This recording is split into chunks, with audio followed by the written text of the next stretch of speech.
Pag naniwala ka na walang gumawa sa'yo, tsamba ka lang, ibig sabihin, kayang tanggalin yung value mo. Kasi ginawa lang ng tao yung value mo. Sino na nakapagtanong, kung talaga mabait ang Diyos, mabuti ang Diyos, bakit ang painful ng buhay? Natanong nyo na yan. Bakit ang sakit magmahal? Kung hindi nyo alam na masakit magmahal, hindi pa talaga kayo nagmahal. Walang pagmamahal na hindi masakit. Akala nila ang masakit lang yung maling pagmamahal. Pati yung tama, masakit yun.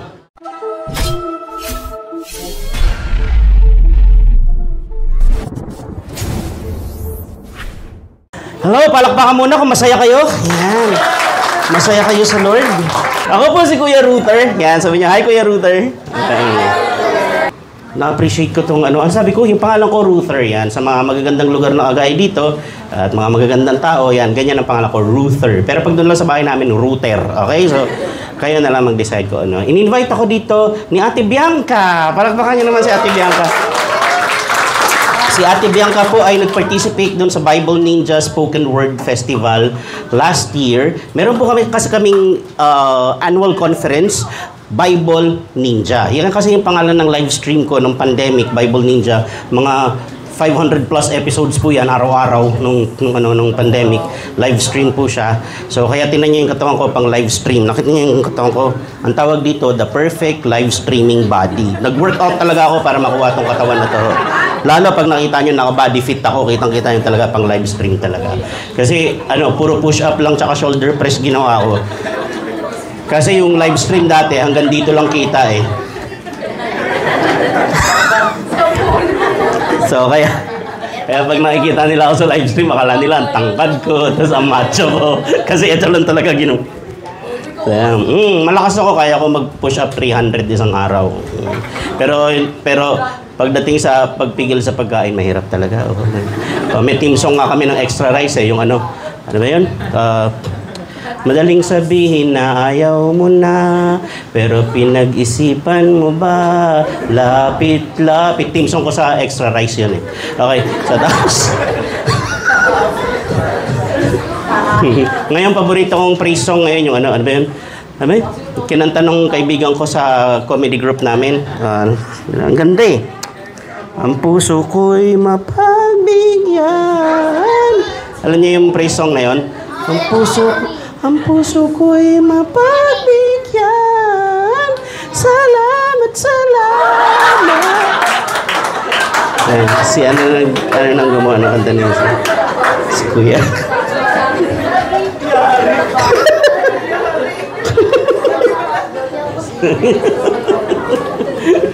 At syempre gusto kong batikan ng inyong mga Pastor BJ, maraming salamat po.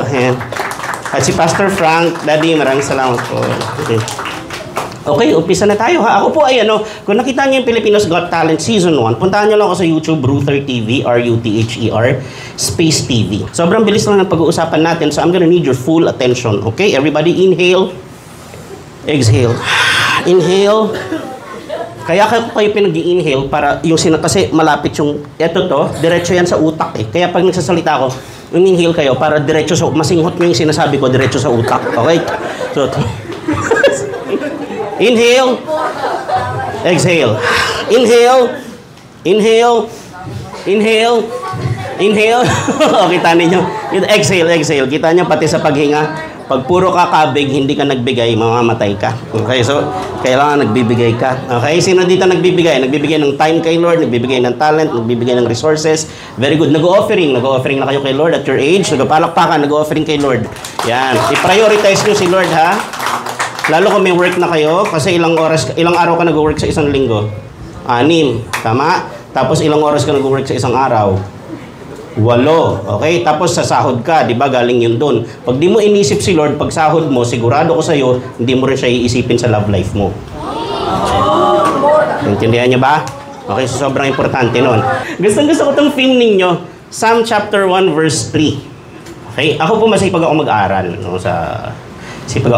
sa Bible. Gustong ko, lalo yung cultural studies, gustong ko yan. Kasi Hudyo si Jesus eh. Hindi siya Pinoy, hindi siya Amerikano. Kung hindi mo pag-aaralan yung culture niya, medyo mahirap maintindihan, lalo yung mga kwento niya. Lalo itong Psalm, sila David yan.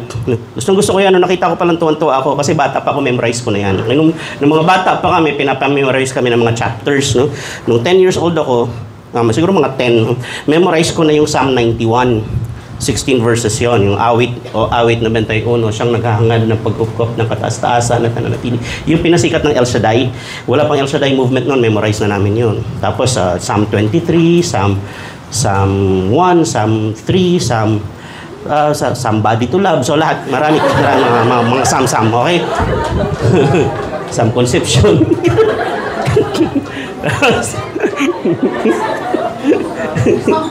Kaya kahit yung lugar namin, ito lugar ninyo, ang ganda eh. You live in a gated community, di ba? Mga puro taga dito ba sila? O mga taga iba-ibang lugar kayo? Iba-ibang lugar. Yung iba sa inyo, galing pa Mindanao siguro, no? So, this is a very nice gated community. Me, I grew up in a very, it's a dangerous place. It's a very dangerous place I grew up in. I grew up in gangland, no? Ibig sabihin, may mga gang doon. So, kaya hindi ako basag ulo, matino akong lumaki, pero mahirap akong takutin. No, kasi lumaki ako sa ganung environment eh. So, mahirap din akong galitin, mahaba ang pasensya ko, pero ayoko nagagalit, no, kasi sumasabog yung mga building sa gilid pag nagagalit ako. So, ganun. So, lumaki ako sa Villarreal Street sa Novaliches. Ang tawag doon, Tondo ng Quezon City. No, hindi doon bumababa yung mga delivery, ayaw nila, mga taxi ayaw pumasok, hold up, no. Ganun. So, tapos ang leader doon si Okso. Tawag namin sa kanya, Boy Okso. Yung Okso, gang yun, ha? Gang. Okay? Tapos sa kabila, pag tumayod ka sa highway, ano naman yun? Nitang Avenue, ang nakatira naman doon, mga Sputnik. Dalawang gang yan, magkalaban niya. Si Pastor Tumatango, alam niya yun. Ngayon kasi, hindi niya na alam yun. Ngayon, ang mga naglalaban na naglalaban ngayon, BTS versus BINI. Yan na yung naglalaban ngayon. Right? Di ba? Mga Gento. Ganun. Ganda ng laban. Tapos nag-aaway yung mga tao ngayon sa Twitter. Ay, wala na palang Twitter. X na, naglalaban ngayon. Ganun. Dati hindi. Ngayon ang labanan, papugian. Dati paramihan ng saksak eh. So, tapos, lumaki, sinasabi ko sa inyo, bata pa kami ganun. Alam nyo kung saan nakalagay yung Bible namin? Tanong nyo saan? Hindi naka-shelf yung Bible namin. Wala kaming ganun. No, hindi kasi it's a very small house. No? Nung bata pa ako, lagi ako napapagalitan kasi nung panahon namin, pag nag-uusap ang matatanda, bawal kang dadaan. No? Ibig sabihin ng matatanda, grown-ups, no? Parents, ganyan. Pag nag-uusap sila, may bisita, huwag kang dadaan, huwag kayo mag-aabulan. Ang liit lang ng bahay, saan naman kami, hindi naman kami pwede lumbas. So, ang gugulo namin, yung tatay ko talaga. Nag-uusap, doon kayo sa kwarto. Ganun lagi, sabihin niyo kwarto. Doon kayo sa kwarto. Ganun. Tapos, di ba, pag hindi nakikinig, ganito po sa mga teachers dito, ang mga parents, pag hindi ko nakikinig sa inyo, magbilang lang kayo. Gumagana yun eh. Hindi ko alam kung bakit. Yan. Doon ka sa kwarto, isa! Yan, pag gumana na isa. Gumagana eh, yung numbers. Isa, dalawa, pag nagbilang, hindi naman nila sinasabi kung ano mangyayari. Basta pag nagbilang, natataranta na kami. No? Huwag niyong gagawin yung sa letters, hindi kagana. Sabihin ko. Doon ka sa kwarto, A.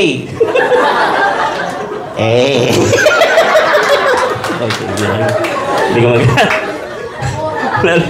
A, B. Pag ako umabot ng F, fafaluin kita.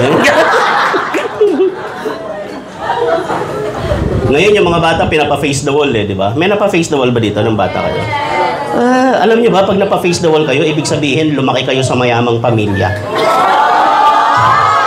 Alam niyo kung bakit? Tanong niyo bakit? Kasi sa slum area, kung saan ako lumaki, slum area yung sa amin. Sa slum area, walang nagpaparusa ng face the wall. Kasi para kaparusahan ng face the wall, kailangan English speaking kayo. Tama? Ang pangit naman kung di kayo English speaking, tapos ang parusa mo, face the wall. Di ba? Face the wall. Ano yun, nanay? Face the wall. Ano nga po yun? Harapin mo yung pader. Ano, ihi ako? Pader, magharap tayo! Wala. Harapin mo yung pader. Nakakatawa, di ba? Harapin mo yung pader. Wala. Palo talaga. Choose your weapon. Ganun. Hangir, ganyan. So, ngayon pag may nag-i-interview sa akin, kasi puppeteer nga ako, pag may nag-i-interview sa akin, sabi, Kuya, may ano ka? May nag-interview sa akin, psychology student, gumagawa siya ng thesis, tapos sabi niya, pinakwento niya yung childhood ko, yung behavior ko, kung paano ako gumagawa ng mga talks ko, kung paano ako gumagawa ng script ko, tapos yung work ko, kung paano ko siya nagagawa. Kasi ang galing daw eh. Mamaya, pakita ko sa inyo ha. Sabi niya, i-consult ko to sa senior ko, meaning the professor, no, the actual doctor. Tapos sabi niya, I'll get back to you a few days. No? So, after a few days, sabi niya sa akin, Kuya, sabi ng senior ko, may ano ka daw po, may ADHD. Sabi ko, malamang. Kasi yung isip, malamang kasi yung mga naiisip ko, hindi maiisip ng normal na tao. Wala, yung ginagawa ko, hindi kaya ng normal na tao yun. Napakahirap yun. Kinakausap ko yung sarili ko, nag-aaway kami, natatalo pa ako. Di ba? So isipin niyo yun, nung bata ako, napakagaling ko. Nung bata ako kasi nga, gangland kami, di ba? Nung bata ako, bawal bumarkada. So ang lumaki ako, ang paborito kong laro, chess. Mag-isa. Chess ako mag-isa. Ang tagal ng laban, iniisip ko palang alam niya na eh. Ang galing nito. Nagta-touch move pa nga kami. Madaya yung isa eh. So, ganun. Minsan nga, isang linggo di kami nagpansinan. Pero okay na kami ngayon. Sabi ko kanina yung Bible, di ba? Sa mga ibang bahay, nasa shelf yan, di ba? Growing up, ngayon may shelf na ako. I have a mini library at home. I'm so proud of my collection of books kasi mahilig talaga ako sa libro. Sino may cellphone? Palakpakan. Okay, paangat na mga cellphone ninyo. Paangat. Okay. I'm guessing ang pinakamura dyan, 10,000. Baka may mas mura. In Phoenix, merong 8 eh. Sino naka-iPhone? Fully paid. May iPhone ba din? Sige, baba. Ayun, okay. Ayan. Ako hindi pa uso yung Mac na. Naka-iPhone na ako dati. Dati pa ako naka-iPhone eh. Nagulat ako may phone ako. Kanino to? Sa'yo? iPhone! iPhone! Bakit ko tinatanong? Gumastos kayo sa mga Bibles ninyo? May Bible kayo na kayo bumili na hindi okay. So, okay yun pag binigyan kayo ng Bible, pag nag-uumpisa kayo. Pero lalo pag nasa ministry na kayo, bumili kayo ng Bible. No? Gastusan nyo yan. Ang pinakamahal kong Bible, 4,500. Marami akong klase ng Bible, iba-iba. So, tapos, siguro pag pinagsama-sama yung mga Bible ko, makakabili ka ng motor. So, na brand new, okay? Tapos mahilig ako sa libro. Kasi, ang sabi ng pastor ko growing up, Nak, siguro ganito edad ko noon. Ilang taong ka na?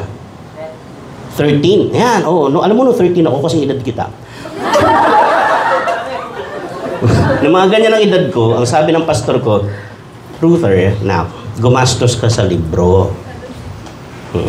Kung mahilig kang gumastos sa ibang bagay, pagkagastosan mo libro, magagandang libro. Pipiliin mo, itanong mo sa mga seniors mo, gumastos ka sa magandang libro. Tanong niyo bakit? Bakit? Kasi bago na isulat yung isang magandang libro, nag-aral yung sumulat niyan. Alam niyo ngayon, kahit sino pwede nang gumawa ng libro, di ba? May mga self-published. Pero nung unang panahon, mga 1980s, kung wala kang doctorate, wala kang PhD, hindi ka pwede mag-release ng libro. Okay? So gumawa ka ng libro. Bumili ka ng libro. Bakit? Kasi pag yung libro mo, halimbawa, ang halaga ng libro, 1,000. Mahal na yun, ha? Di magandang klaseng libro na yun. 1,000. Okay? Pag ang halaga ng libro, 1,000, yung sumulat niyan, 40 years na siya dun sa study niya, meron siyang PhD at kung ano-ano, expert siya. Ang gagawin niya, yung 40 years of experience niya, kukunin niya lahat ng pinakamagaganda, tapos yun lang ang pagkakasyahin niya dun sa libro na yun. Kasi hindi naman lahat pwede sabihin eh. Hindi magkakasya. Tama? So kung halimbawa 500 pages ng libro, lahat ng pinakamagagandang natutunan niya at ginagawa niya sa loob ng 20 years o 40 years, nilagay niya doon. Tapos binili mo, tapos binasa mo. Kung mabagal-bagal ka magbasa, abutin ka ng mga 1-2 months. Kung mabilis ka magbasa, 1 week, tapos mo yung libro. Isipin nyo, 20 to 40 years niya, nakaangkas ka sa loob lang ng 1 month. Gumastos siya halimbawa siguro ng mga 5 million para matutunan lahat ng natutunan niya. Ang ginastos mo lang 1,000. Yun yung magic ng libro. Kaya kung mahilig kayong gumastos sa kung ano-ano, load kayo bili ng diamond sa ML, tapos low streak naman kayo lagi. Hindi ko sinasabi huwag kayong maglaro. Gamer din ako no? Kasi hindi nga ako pala barkada, mahilig ako maglaro mag-isa. Pero kung naglalaro kayo niyan, ang masasabi ko lang, kung tank kayo, huwag kayong farm ng farm. Nakakatisod yun. Okay, so, ready? So, ang gawin niyo application, ay pagkatapos nito, pag mag-ipon kayo, maghanap kayo ng magandang libro, tapos magpag-ipunan niyo, bilhin ninyo. Tapos, lagay niyo yung date kung kailan niyo siya umpisang binasa, tapos basahin niyo araw-araw. Okay? Ganon. Kaya ako, ayoko nang nilirigaluhan ako ng libro, tapos hindi naman tinanong kung gusto ko yung libro. Tanong niyo bakit? Bakit? Kasi trabaho yun eh, responsibility yun eh. Kailangan ko yung basahin eh. Kung hindi ko naman siya gustong basahin, edi tatambak lang yun dun sa... Diba? Ang haba ng listahan ng mga kailangan ko pang basahin. Kaya marami nagtataka sa akin. Sabi niya, ba't ka ganyan? Mahilig kasi ako magbasa. Okay, so mahilig ako magbasa. Sabi niya, basa. Basa. Okay, pupunta na tayo dyan, ha? Dito tayo sa Psalm chapter 1, verse 3. Ano sabi sa Psalm chapter 1, verse 3? May English Bibles kayo? Ano sabi? Verse 3. He is like a tree plant, hindi ko memorize sa English eh. Sa Tagalog po, ang katulad niya ay isang punong kahoy sa tabing batisan, sariwa ang dahot, laging namumunga sa kapanahunan. Bago tayo magkaseryoso kanya, mag-sample muna ako kasi mamaya baka baka mamaya nag-iiyakan na kayo, bigla akong magpapapit eh, di ba? So, kunin ko muna ito.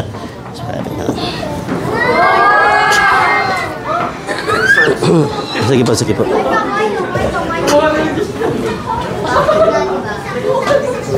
Ayan. Sakto.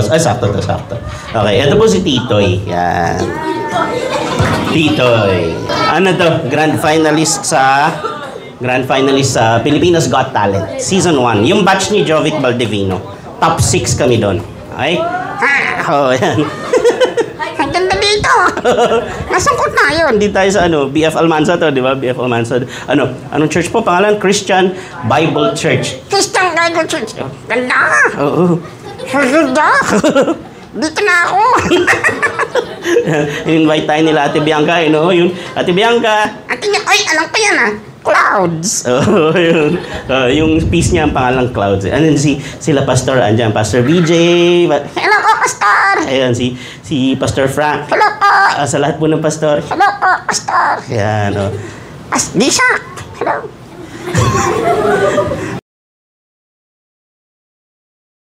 Magtuturo na ako, magpaalam ka na. Sige ko, gagas ko. Bye-bye. So, magbaw ka muna. 1, 2, 3. Okay ko. Ready? Hindi, 1, 2, 3. Okay, sige. 1. Hindi! 1, 2, 3 nga eh. Ay, sorry ko. 1, 2, 3. Yan, okay. 1, 2, 3. Ayan si Titoy. Paalam na tayo. Thank you po. Saan ako? Dito. Hala, sang ulit. Ikaw naman dyan. Pero ito nga Pastor, ang dami niyo kong youth. Congratulations ko. I-bless kayo ni Lord. Sa susunod na taon ko, hindi na kayo kasya dito.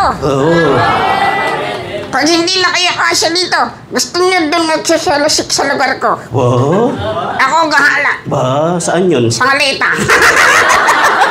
Kasi tayo dyan, diet lang. Okay ka. Bye-bye. Okay.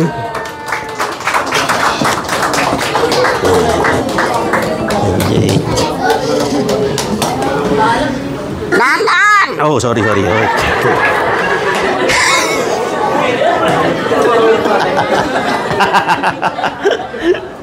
Ay, isa ko natutunan dyan sa art form ko. Ako yung lahat, sa mga hindi nakapansin. Pero hindi yun ang strength ko, Yung lip control, hindi yun ang strength ko. Ang strength ko yung character development.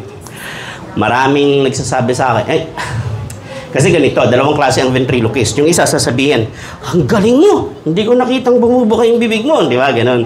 Hindi ako masaya pag ganon. Okay? Masaya ako pag ganito. Nakakatawa kayo! Nakakatawa si Titoy. Kasi talagang naramdaman nila, buhay si Titoy. Nabuhay ko. Tama? Kasi pag hindi po yun buhay, pag hindi ko hawak, hindi yun buhay. Sabi niya, pag hindi hawak, hindi buhay. Okay, buhay lang yung paghawak ko. Minsan may isang bata pa siya dati, 2011, si Denise, dalaga na siya ngayon. Kilala niyo si Denise, kapatid ni Dinephew. Tapos, si Denise yung nagpauso ng niece. Okay, tapos sige, explain mo. Okay, explain mo lang, okay lang. Kasi, sorry pamatalino kasi yung mga jokes ko minsan. Hindi, okay lang. Huwag nyo na explain, hayaan nyo lang sila kasi bukas habang nagkakapayan, baka mag-gets nila boss nagkakapayan. Ba't ka tumatawa mag-isa? Wala, nag-gets ko. Minsan 1 week bago nyo mag-gets. Okay lang. Joke lang, Faith joke lang. Tapos, sabi ni Denise sa akin, nag-PM siya sa Facebook, sabi niya, Kuya Ruther, andyan pa si Titoy? Sabi ko, oo. Sabi niya, anong ginagawa? Sabi ko, wala, andito lang. Tapos sabi niya, marunong ka ng Pet Society. Kasi dati may mga games sa Facebook di ba? Pet Society, di ba? Kabatch ng Farmville, di ba? Ang laki, ang dami kong lupain nun sa Farmville. Okay, tapos, sabi niya, laro tayo Pet Society. Sabi ko, hindi ako marunong. Kasi hindi naman gano'n ang mga games ko, di ba? Mga games ko, mga battle ranks, gano'n. So, sabi ko, Pet Society, hindi ako marunong. Sabi niya, tanong mo kay Titoy, baka siya marunong. Tapos yung 7th birthday niya, kinuha niya kami. Sabi ng mami niya, anak, sabi ng mami sa kanya, anak, mahal si Kuya Ruther kasi ABS-CBN artist, hindi natin kaya. Yung isa na lang yung kinukuha natin dati, mas mura yun. Sabi daw nung Denise, bawasan na lang natin yung bisita, mami. Na-konsensya naman ako, di ba? Binigyan ko ng discount. Tapos eto na, 7th birthday niya nun eh. May uso yun eh, yung 7 roses, di ba? Ganun. Okay. Lumapit sa akin yung mami, umpisa ng party, sabi niya, Ruther, request ng anak ko, pwede daw ba yung first dance niya kasi daddy niya. Oh, pwede daw ba yung 7th rose niya? Pwede daw ba si Titoy?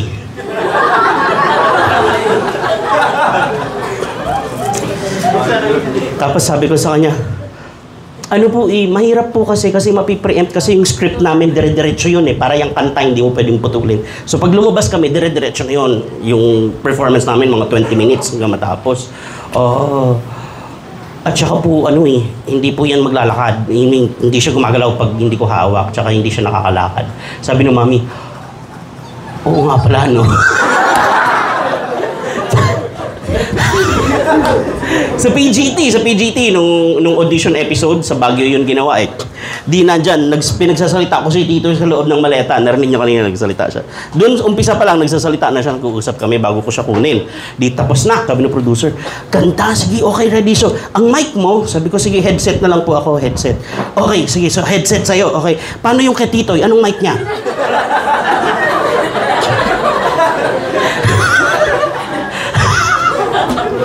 So, ibig sabihin, I was able to suck them into my own world where Titoy actually exists. Naintindihan niyo? Okay. So, pero sa totoo, si Titoy, pag hindi ko hawak, hindi buhay. Kaibahan lang natin, hindi tayo puppet, may free will tayo. Pero ang totoo, pag di ka hawak ng may gawa sa'yo, hindi ka rin buhay. Andito ka lang. Oo. Maganda bihis mo, pero hindi ka buhay. Buhay ka lang pag hawak ka ni Jesus. Pati yung actual na personality mo. Alam niyo ba, pag si Titoy hiniram ng ibang puppeteer, kahit magagaling din sila, hindi nila kayang ilabas yung ugali ni Titoy na galing sa akin. Kasi ako nag-isip nun eh. Ako nag-develop. Si Lord may totoong plano para sa'yo. Pag nagpagamit ka doon sa iba, yung joke ni Titoy kanina, puyat ng puyat sa maling tao. No, alam niyo, lahat ng tao may gumagamit. Alam niyo ba yun? Lahat ng tao may gumagamit sa'yo. Pag hindi ka ginamit ng Diyos, may ibang gagamit sa'yo. Okay? Gagamitin ka ng social media, gagamitin ka ng bisyo, gagamitin ka ng relationships, gagamitin ka ng kung ano-ano. Tapos, ikakasira mo yun lahat kasi hindi ka dinesign para dun. Gets niya?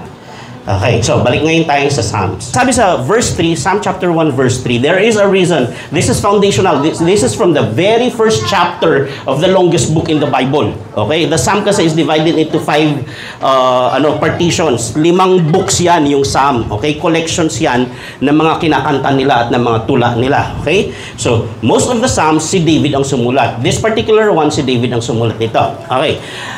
Unang isipin nyo, sa 150 chapters, yan ang pinakauna. Gano'n yung ka-importante? Di ba? Gano'n yung ka-importante? So, ito ang foundation. Dito nakatungtong, dito nakatayo, yung 149, the rest of the chapters. Dito sa book na, sa chapter 1. Kaya ako sabi ko sa misis ko, hindi ako papayag na yung anak namin, 7-year-old yung anak namin, si Sky, talino nun, 7-year-old. She's too smart. Sometimes she's too smart for her own good, no? Kagabi, nasa CR ako, nagsha-shower ako, bigla siyang tumakbo. Daddy, I need to poop! Sabi ko, wait lang, sailan lang. Para after 2 minutes, Daddy, you're taking forever! Ganun na siya magsalita, no? Tapos tawag niya sa mga friends niya, bro. Tapos nanonood siya ng gymnastic. Gusto niya. Kasi di ba nauso si Carlos Yulo. So, nanonood siya ng gymnastic sa Netflix.